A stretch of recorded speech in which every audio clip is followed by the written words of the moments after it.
Great. All right, my name's Eric Miller. Thanks for coming to Pi Ohio, and thanks for coming to this Infrastructure as Code presentation. And for the next 50 minutes, I'm going to be your storyteller. Unlike some of the other prezos, which I think we're finishing like 35, 40 minutes, we'll probably deploy our 1,000th server just as we tick over to 50 minutes, but we'll have a Q&A session at that time, so we probably will use the full 50 minutes. So today, like I said, I want to frame this more like a story instead of, what is infrastructure as code?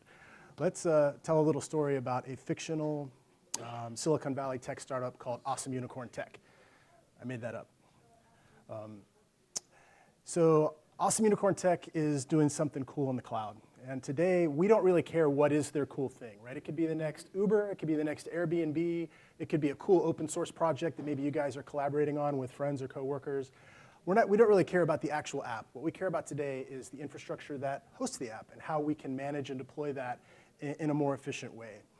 The goal of this story today is to leave everybody here with a set of models and examples and tools so that you can go out and do this sort of stuff, managing infrastructure as code on AWS, and do it at a global scale. I do want to point out that even though we're using AWS today, that Azure does have a complementary tool called Azure Resource Manager, and so you can very easily do this on Azure with the same sort of success.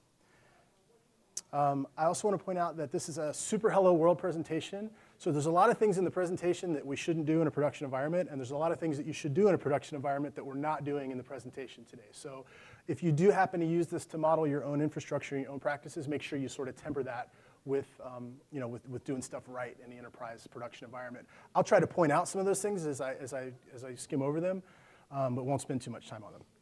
Also, too, the final deployment, we're going to do 5 deployments today. The final deployment is going to take about 10 to 15 minutes to go from the point where we are on the 4th deployment to the 1,000 servers that we're going to be deploying all over the world. And that takes about 10 or 15 minutes. So that's a great time for a Q&A. We'll sit and watch the screen, so I'll watch the servers come up, and we'll get a server count as they're coming up. If you do have a quick question and you can tell that it's for something that's on the screen, go ahead and stop me. I don't mind at all, but just want to point out that we will have a gap to fill at the end while we're waiting for servers to come up.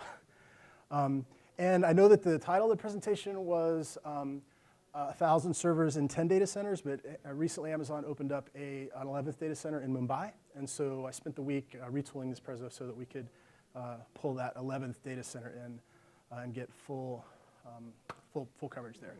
So I just would like a moment of reflective silence on this slide.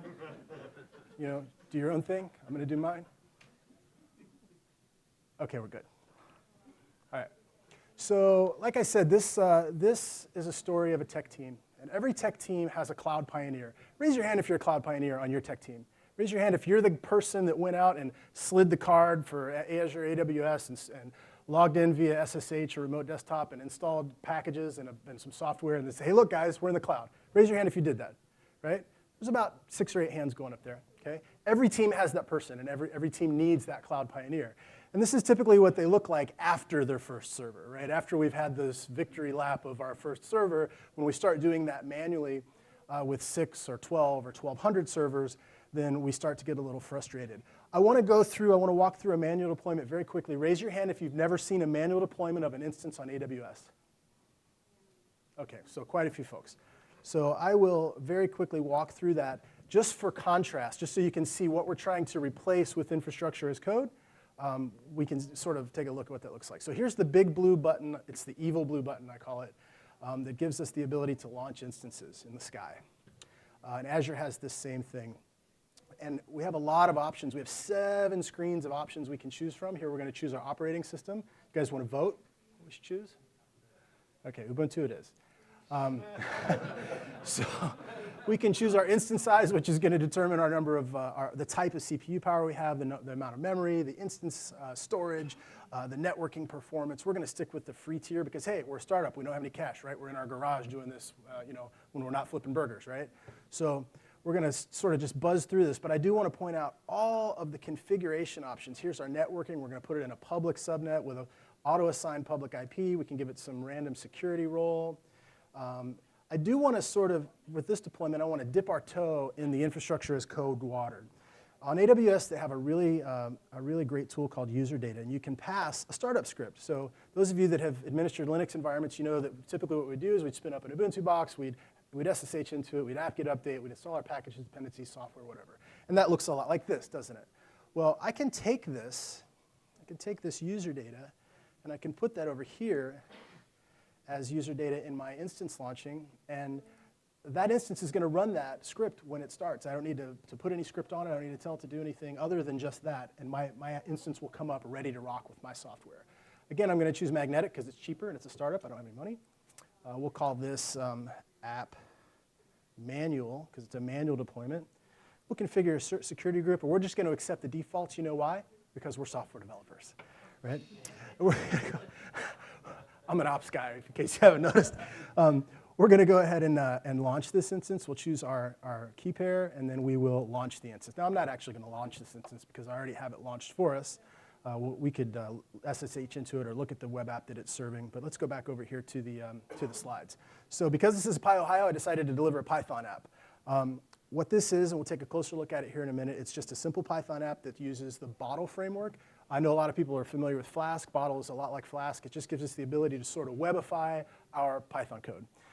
It's going to read a chunk of static HTML, and then with a connection to DynamoDB, it's going to replace some of those values in the static HTML with dynamic values that represent that map that you guys saw up there earlier that has the request counts per region, the server count per region, and then the total down in the bottom left. We've tied Bottle together with Nginx using UWSGI. Incidentally, this was the hardest part of the presentation. Getting Bottle to work with Nginx took me 3 days. It was ridiculously hard.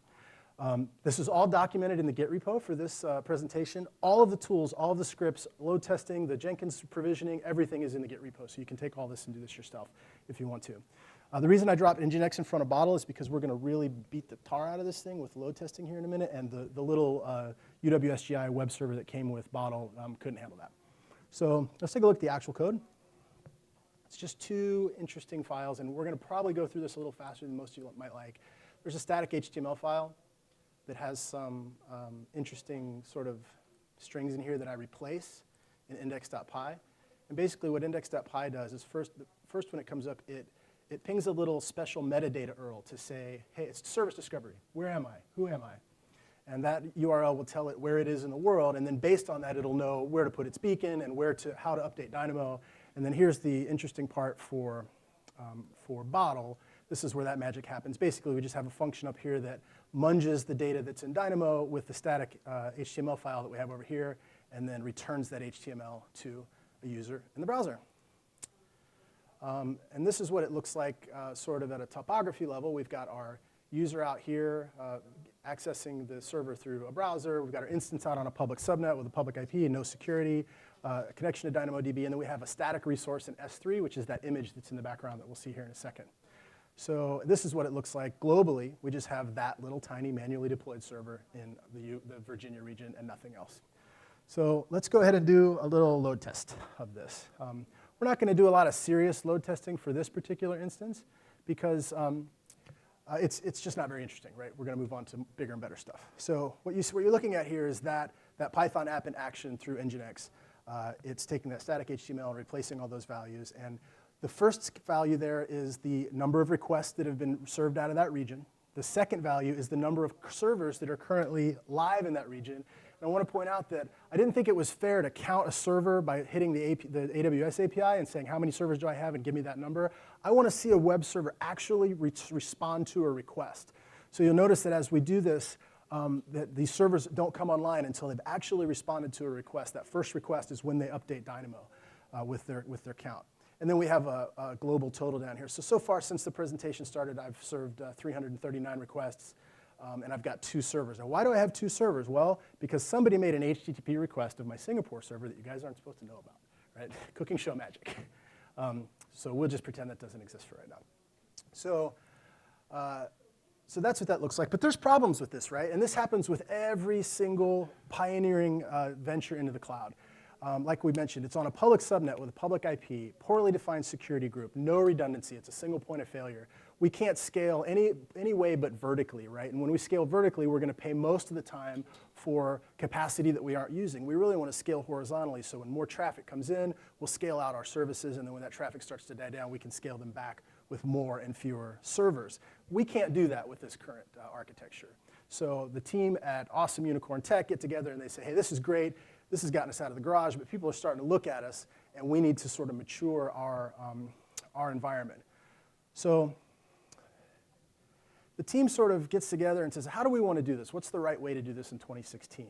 How can we, wouldn't it be great if there was a way that we could take all of those configuration values, those little tiny minutia values that we had to put in when we launched that instance, clicking through 7 panes of dozens of configuration values on each one. Also very error prone when we're doing that, when we're putting those values in manually in the web console. Wouldn't it be great if we could just capture those values in some sort of format and then blast them off to a service in the sky, and then that would just magically provision all of those instances for us? And the good news is there is that thing, and it's called infrastructure as code. Now we're going to use CloudFormation on AWS, but there's all kinds of infrastructure as code tools at the host level, like Docker and Salt and Ansible and that kind of stuff. And then there's OpenStack, and then on Azure, there's Azure Resource Manager. So lots of tools. We're going to focus on AWS today. So what we're going to deploy in our little stack is we're actually going to deploy 27 resources. Before we just deployed one, which was just the single instance. What we're going to deploy today is everything. I won't go through all these. You see there's the VPC and public and private subnets split across 2 availability zones. There's the details that make the route tables work and all of the internal routing inside AWS. We've got an elastic load balancer, so now instead of having that public IP for our hosts, we have a real load balancer, and we can pull our hosts back to a private subnet where they belong. You'll notice here that there's no instances defined. You don't see a node here that says instance, and that's because we're using an auto-scaling group. Okay, so I want to go out here and sort of show you what that looks like in our app.json file. This is the actual CloudFormation template that we're going to deploy.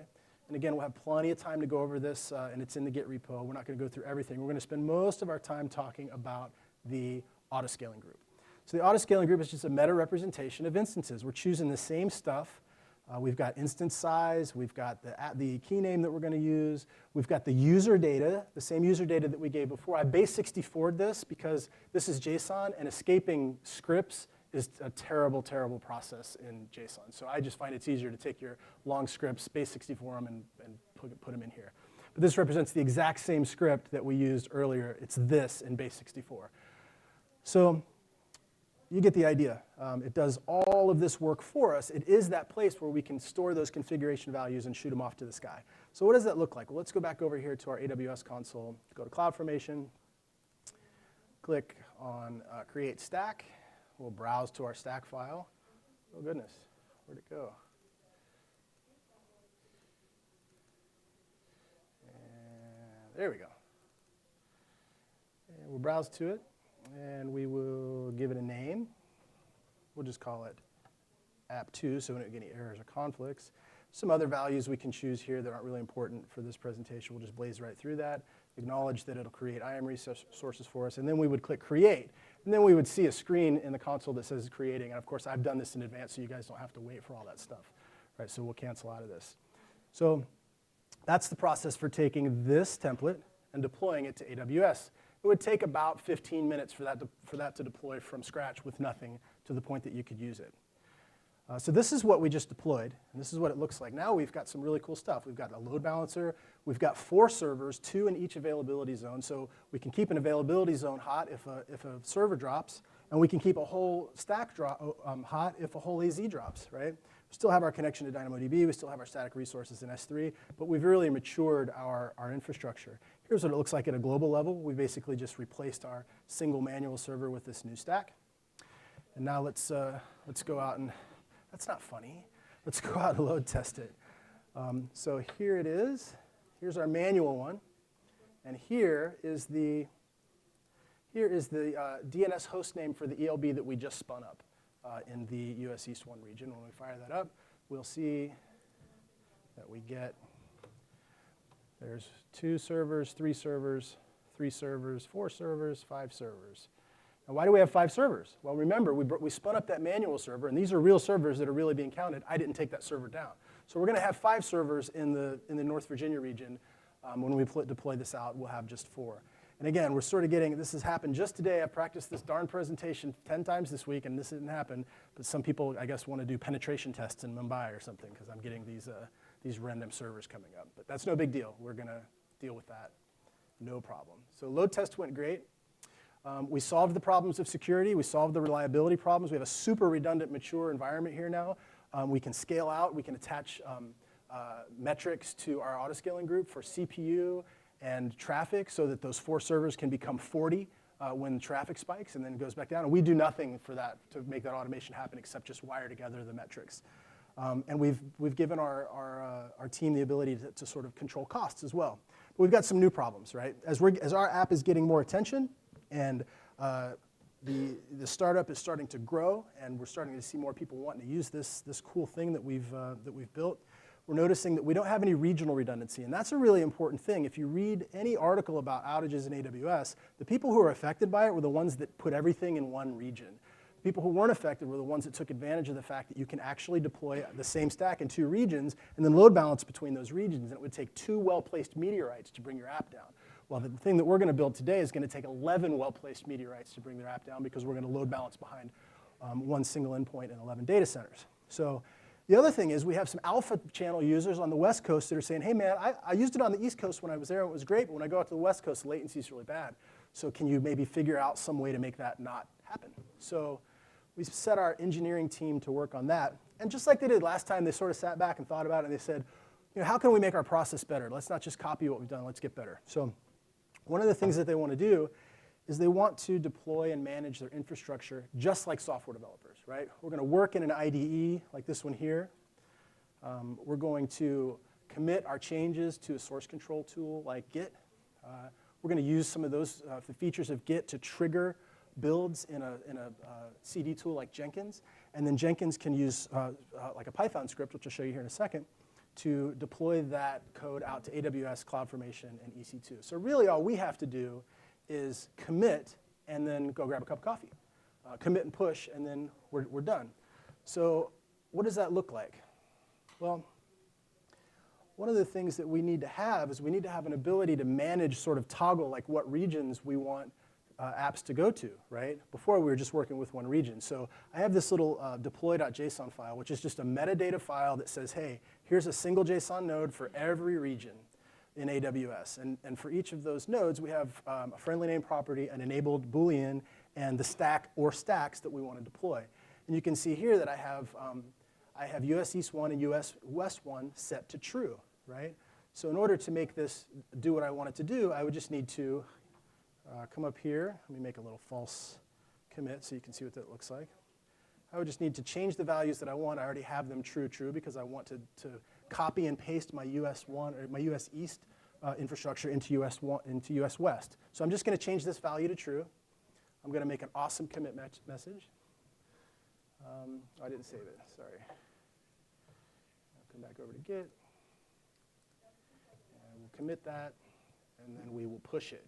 And if we're fast enough, we can go out here and we can look at Jenkins, grab this job. And I'll walk you through how that happens in a second.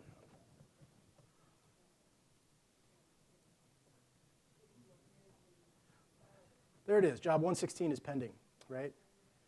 And that all happened because of Git and Git webhooks that I'll show you here in a second. But I want to, while we have a chance, because this is going to happen so fast, I want to show you the console output. All this does is iterates over the nodes in that deploy.json and does what we tell it to do using Python. So now that we've seen it, let's slow down and walk through it. So the first thing is we make changes in our source control, in our local IDE, right? Notepad, VS Code, whatever you want.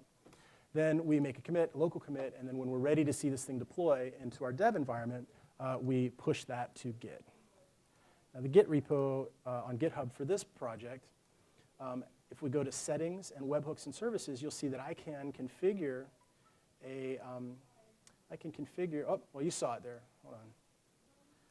There we go. It's better. There was a field on the other screen. I don't want to look for it now because that'll take too long, but you can configure a target URL for this repo to do an HTTP post to anytime there's a change. And in that HTTP post, it's going to include information about the commit, who did it, what was changed, et cetera. Well, on the Jenkins end, we can configure that Jenkins job to do stuff when build triggers, right? Build triggers right here. Build when a change is pushed to GitHub, right? So when that job changes, Jenkins knows automatically to do a git clone and then do whatever we want it to do on that code. And in this case, because it's PyOhio, we're going to do Python stuff on it, right? Again, this is all in the repo. You can cut and paste this into your Jenkins job if you want to try this out. What it does is it reads that deploy.json file into a JSON object, and then it iterates over it. If the region is enabled, we're going to see if the stack exists. If it doesn't exist, we'll deploy it. If it does exist, we'll update it. If the region is disabled, we're going to check and see if the stack exists, and if it does, we're going to delete it. That's red flag number one of things you would never do in a production environment. Right? I just do that for convenience so that I can tear this demo down and stand it up quickly. You would never want a single configuration change to be able to affect an entire stack, even in development. That's just a pain in the butt. Right? We will go over this at the end. If you guys, again, we can circle back and get into the details of the cool Python stuff during the 10 or 15-minute segment that we have at the end. So I showed you that. Let's go ahead and take a look at what we just deployed. When we did that deployment, that one we walked through, basically what it did was it copied the infrastructure as code that we deployed to North Virginia, and it pasted it in North California. We didn't make a new template. We used the same app.json in that region, and we'll use that for all regions today. So you can see, you're starting to see the power of the days and weeks that it took to put this template together. We can now reuse that in seconds in a very, very efficient fashion. So let's go out and take a look at that one. So here's our manual one, still trucking away. Looks like we've delivered 858 requests. We've got 5 servers up. Let's go over here. Here's the infrastructure as code one that we just did on the East Coast. Now here's the one on the West Coast. Let's go ahead and get this one sort of soft load balancing in a browser.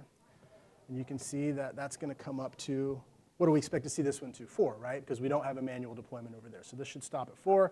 Now we've got 4 of our little Python boxes up, our Ubuntu Python boxes up, and we're trucking through some requests. So that's pretty cool. So that's what that looks like.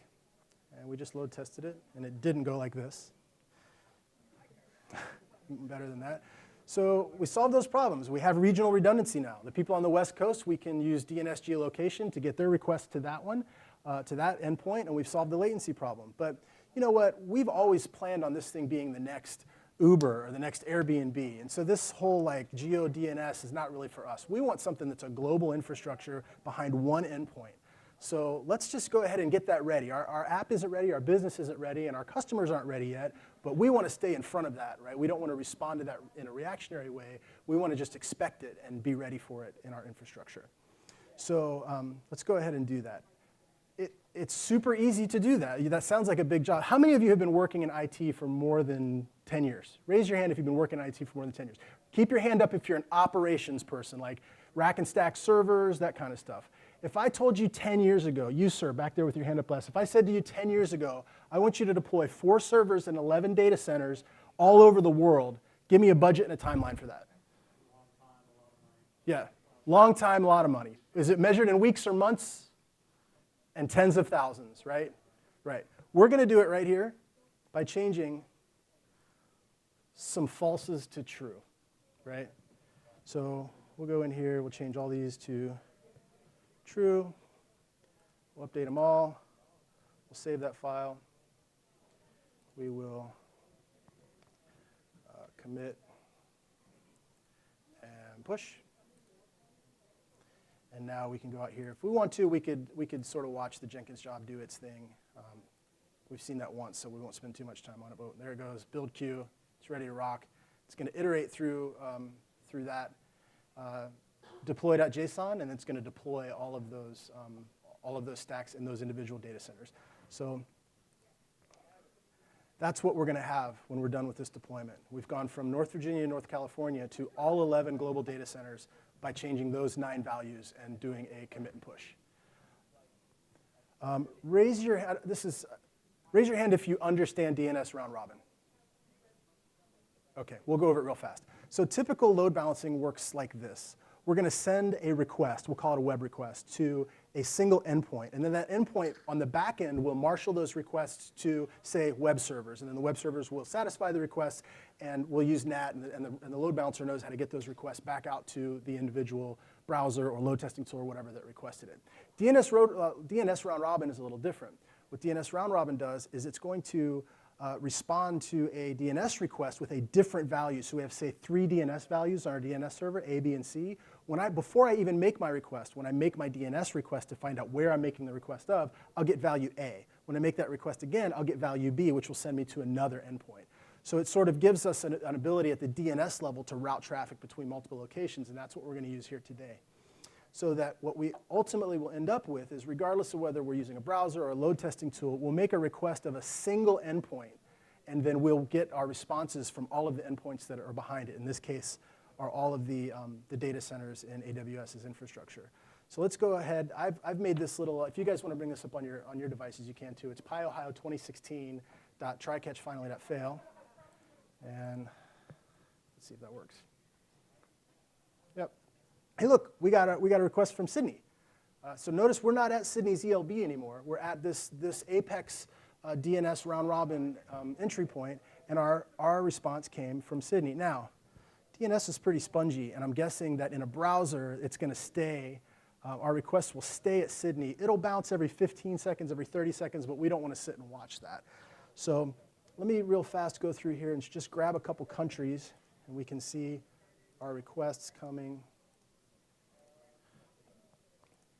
from, let's see, we'll grab Asia Pacific Southeast, right? So you can see there that we've got some servers down there, and here's AP South, which is Mumbai. Awesome. We could, if we wanted to, we could again do this sort of soft load balancing, right?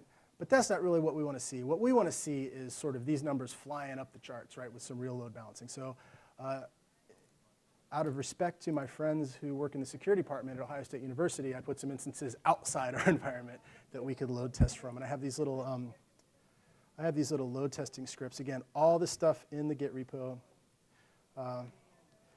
Each one of these represents, I'm going to stop this real fast so you can see it. Now, do you see the DNS load balance, round robin happening there? So we have AP Northeast, US West 1, AP Southeast. That's not in the code. I'm making an explicit request to get a new DNS host name, and then I'm making a web request of whatever it gives me. Okay, so now we can let that fly. And we'll do the same thing over here. Now we've got 2 lanes wide of a whole bunch of load testing, and we can come back over here and start to see, what do you guys think is going to happen? Anybody have an idea? Yep, servers are going to scale out. We're going to see them go up. We're going to see them go up to 4 in all regions, and we're going to see these. Server count or request count numbers start to climb. So now there we are. We've actually made a web request of every single webhead behind every load balancer in all regions. We're up to 4 now. We've satisfied 6,500 requests since the demo started, and we're up to a total of 42 servers globally. So, and I just load tested it. That's what that was. Sorry. Let me watch that again. It's funny. All right. All right. So we solved our problems of having those 2 endpoints. We brought them all together underneath a single entry point, pyOhio.2016.trycatchfinallyfail.com. We went global, and we solved that problem. So now we're in a really good position for our sales team and our marketing team and our C-level folks to go out and pitch this thing as being ready for prime time to people like venture capitalists and incubators and that type of stuff. So we're ready. All the work that we have done has paid off. And now another cool thing about this is now that we have this really great infrastructure in place, folks like me can start spending my time on business problems, right? Instead of like how we keep our servers up and how we scale out. That problem is solved, and it's not part of our daily grind anymore. So we just sort of write that off as taken care of. Of course, we'll still have to maintain it and patch servers and that type of thing. But if we've built our security model right and we've built our scalability and reliability models right, we don't really have to circle back and be constantly maintaining this. So now I can come to the business and say, hey, I don't have anything to do today. What are some problems you want me to solve? Right? So this is the real power of this kind of stuff. It's not just to make us more efficient, but it's to make us more effective as well. So who wants to deploy 1,000 servers? You guys want to? All right. So we'll do that. Now, I'll go over here to my app.json. Again, remember, we didn't deploy any individual servers. We just deployed an autoscaling group. Now, we're going to increase this to 95, and there's a reason for that, and I'll explain it when I'm done. I'm going to make that change. And we'll commit it. And we'll push it. And so the reason I chose 95 is because my limit in each one of these accounts is 100. And sometimes when an autoscaling group has an instance that goes bad, that instance hangs out for a while and counts against my count. So we'll definitely hit our 1,000 server count, but I didn't want to put it 100 because then there's a possibility that it would fail. So now what we'll see is, of course, we committed that to Git. Git used the webhook and told Jenkins to do its thing. Jenkins started to do its thing. And we can actually go out here to the individual CloudFormation screens, and you'll see in every single region, we've got an update happening. And that update is our autoscaling groups have gone from 4 to 95. And so I think we're going to need a little bit more load balance or load testing for that. So what I want to do is fire up a couple more iterations of this. There's one.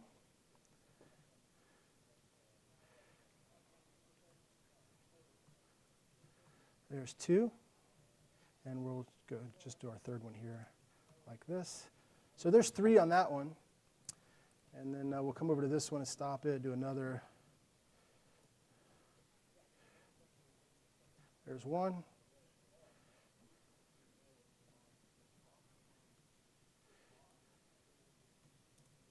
Whoop, that won't work. There's 2.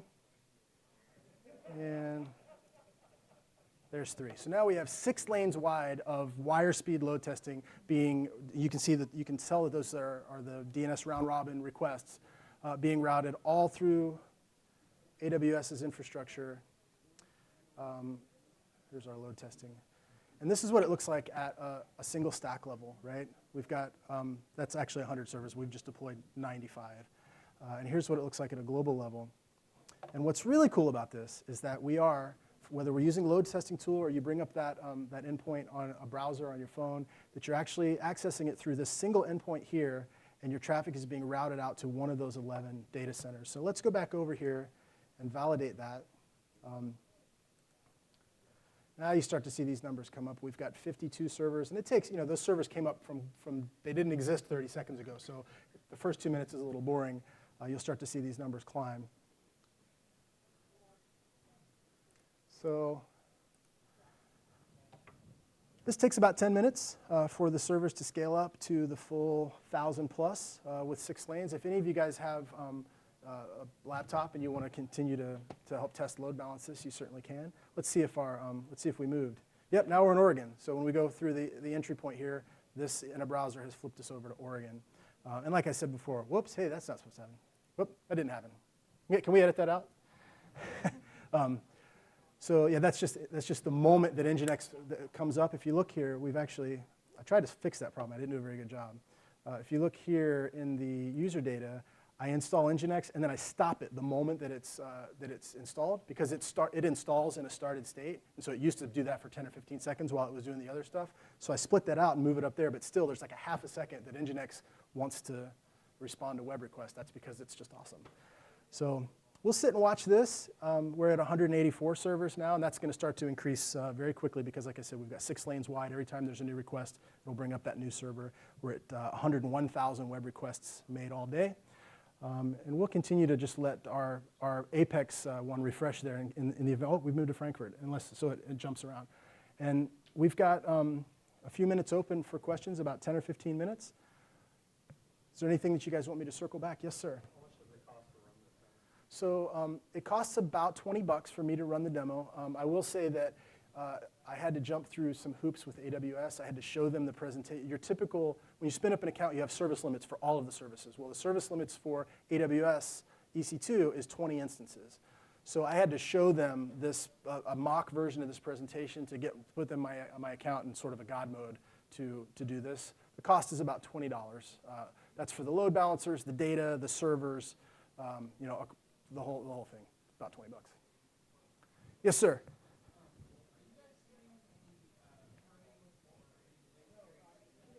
Any what? Oh, absolutely. Yeah, so the question is, do we see any performance hits? We're approaching 400 servers now. Do we see any performance hits when we're scaling? And the answer is absolutely. One of the downfalls of using auto-scaling is that it's just sort of dumb. Like your instance comes up, and once you can 200 on a web request, the load balancer will put it in service. That's why we're seeing more use of things like blue-green deployments, where we actually bring up another load balancer that's a copy of the original one that has the same health check parameters.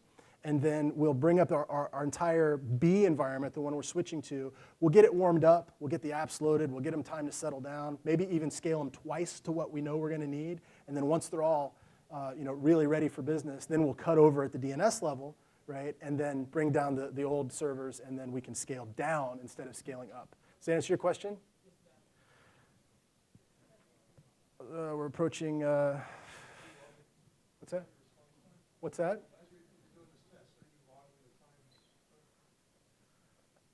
So Nginx has its own logging. I've just for fun, I did a little of rudimentary that type of performance testing, and it's anywhere from 200 milliseconds to 500 milliseconds. What I really noticed, and this makes sense, is that what was that?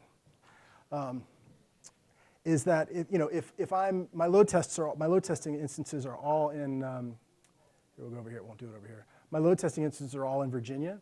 And so if I am load testing something in Sydney's terrible, and I think it's probably because of the cable that's running under the water from China to Sydney or whatever. But the latency is severely all over the board, depending on where I'm load testing to. Is that what you wanted to know? Okay. Yeah, I was more interested in proving the concept of sort of deploying globally in an easy way that could be reproducible for people to do on their own. There's a lot of fun testing that you can do on there. So we've got 600 servers now, and I imagine we're probably 5 minutes away from the 1,000 mark. Yes, sir? So you set min servers to 95. Uh-huh. Say you set that to 10, how would it know when to fire up more? That's a great question. The question was, if we set min to 10 and max to 95, how will it know? Well, there's another value in there that's called desired. And I can tweak that manual if I want to, but really the way to do that typically is based on other metrics with like CloudWatch metrics. So request count or CPU utilization averaged across all of the nodes, or memory utilization, or some standard metric that we would use to make those instances go up and down within those two bookended min and max parameters. Does that answer your question? Great. Yes, sir? Oh, that's a great question. I'm really glad you asked that question. So the way the Nginx and UWSGI wiring together works is that Nginx is a fantastic, fantastic platform, by the way. And this is one of the reasons why. Nginx counts the number of cores and says, hey, you've got 2 cores, so I'm going to run 2 Nginxes. So if one of them crashes, we can stay up, right? So each one of those represents a half a server because of the half of an Nginx. Does that make sense? We've actually got 2,000 Nginx instances running. Any other questions? And we can circle back to the Python bits too, because this is PyOhio, and definitely want to be Pythonic. If you guys want to circle back and look at the Jenkins job, or look at the app itself, or any of those bits, just raise your hand and point me where you want to go. What other platforms have you guys, I know you focused on Python, but you've done this with Ruby and C. Windows. Yep, mostly Windows and .NET. I'm working on a project now in Las Vegas that's the mean stack. So Mongo, Express, Angular, and Node. At the end of the day, for ops folks, we don't care, right? Tell us what you want. You want Docker, you want .NET, we don't care. We're just going to talk to you about requirements, tell us what we can do to make your life easier, and we'll drop those automated easy buttons in around your workflow. You can do this with any platform, as long as it has a computer underneath it. Yep. So we're at 8:24 now, we're probably about 2 minutes away from the 1,000 mark. You can see here, too, that North California is at 61, Sao Paulo is at 66, but Sydney's at 95. Also, too, you can see that except for the ones that we load tested earlier, everybody's hovering right around 23 or 24,000 requests. That's because DNS round robin is working perfectly, one-to-one, each request in our load testing. Yes, sir, salmon shirt. For your user data, how are you going to be injecting your real configuration values? That's not going to be a static script most of the time. Well, I'm going to copy and paste passwords into the script, obviously, just like you do. No. So the way that we do service, and again, this is a great question. This is one of those things that we would do in the enterprise that we're not doing in the presentation. If there's anything that's, and again, normally we would do this at least 3 times, dev, test, prod, right? We'd have this whole thing reproduced in 3 different environments. And we need to have a way to know, who am I? What are the credentials that I need? What are my connection strings? We would use a deploy tool like Octopus Deploy or Visual Studio Team Services or just text manipulation in Jenkins.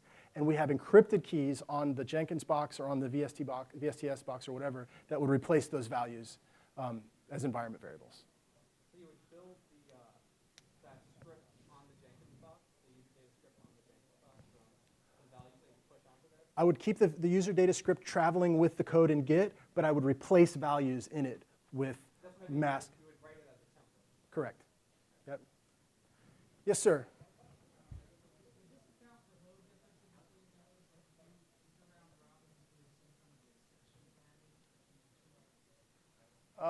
Would it, you mean like, okay, so that's the thing. Session is sort of that's the enemy of modern, modern applications, right? If you're developing with session, I hope that there's a good reason for it. I hope you've been tied to a legacy application.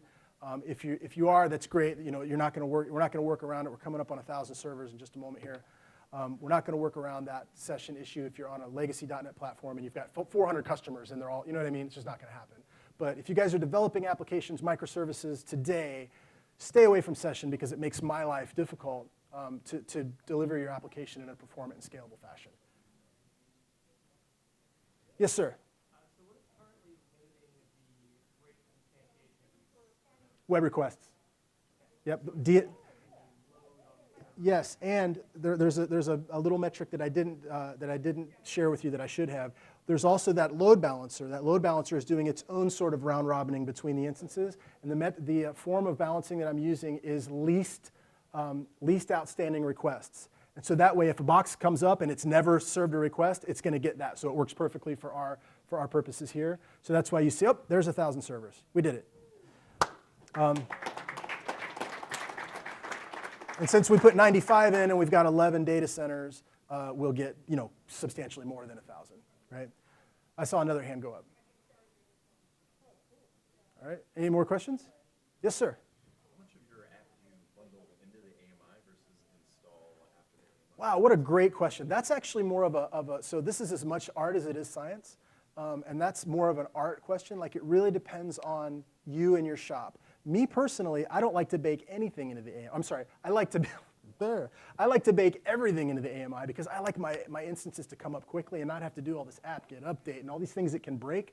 Once I get an AMI baked, right, and I know it works, I don't have to worry about those 50 lines of instantiation code breaking, right? So that's one argument for it. The other argument is speed. Sometimes you have to, especially in a Windows environment, sometimes you have to bounce a box to do the things that we want to do while we're making that. So it's really, but I also have heard arguments for sort of, well, infrastructure as code is being able to change the code and then, deploy our new box and it would get that new configuration, right? So I see both arguments. Me personally, though, I'm more of a, hey, after we've had an app up and running and it's not in super active development every day and the infrastructure is changing more like weekly or monthly, I'd rather see an AMI baked strategy. Fewer moving parts, isn't going to break, and man, I love my servers coming up in 90 seconds versus however long it takes to do apt-get update, if depending on their network and that kind of stuff, right? Does that answer your question? Cool. We're at 1,038 servers. It looks like we've served 391,000 web requests on that infrastructure. Any other questions? Happy to answer them. All right, like I said, all this stuff is out there on the Git repo for you to grab. I will very quickly put that up on the screen so you can check that out. You can grab all that stuff, everything from how to provision the Jenkins server, the Jenkins job, the app code. That repository that I was committing to today is this active live repository. So everything that I did today is available for you. And if you have any problems, you can just submit an issue or send me an email or something, right? All right, thanks, guys.